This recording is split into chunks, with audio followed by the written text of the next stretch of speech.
So question for you with U.S.-China. Who needs who more? Because China was communism. You write about it in your paper, why and how capitalism needs to be reformed, which we're going to put the link below. If you haven't read it, you got to read this paper. So who needs who more? They're communism. They look at what's going on in the world. They notice U.S. is doing good. This whole book about Karl Marx, Communist Manifesto, flopped. It impacted, a lot of people were killed. It didn't work. My family, half of them were communists.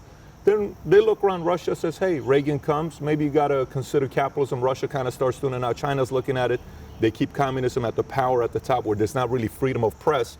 But economy, maybe let's test capitalism. Now they're coming up.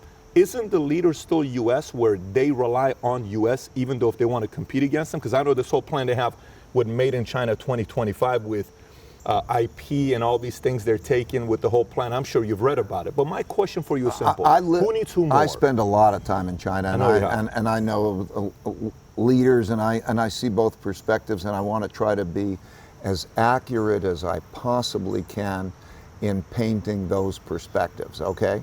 There is a hierarchy, and in most large companies in the United States, you would not have a vote and an election as to who's operating it. And so it's a top-down kind of management in which the government is working in the coordination of its private sector and its public sector. Extremely involved.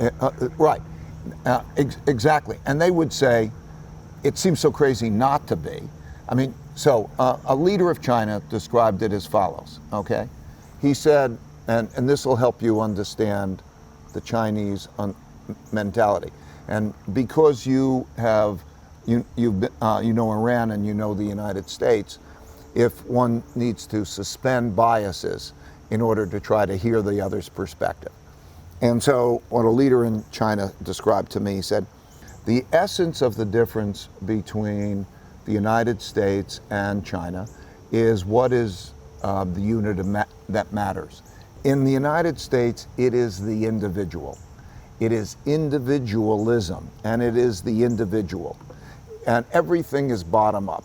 You know, it's the entrepreneur, you elect your government from bottom up, and so on. So it's a bottom up type of process.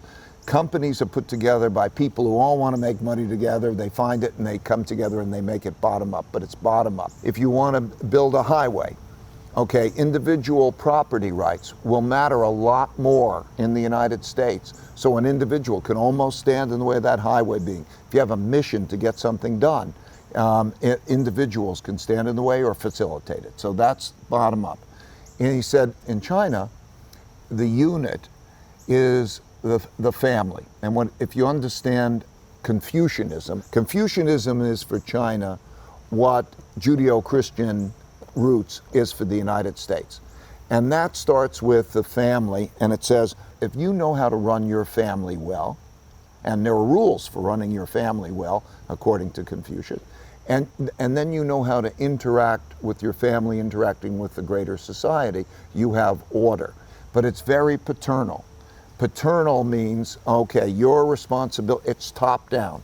So when they're running the government, it would be very similar to maybe running a big company here, that they would say, okay, well, there's top down. Which produces better results. I'm not going to get, that we can ask.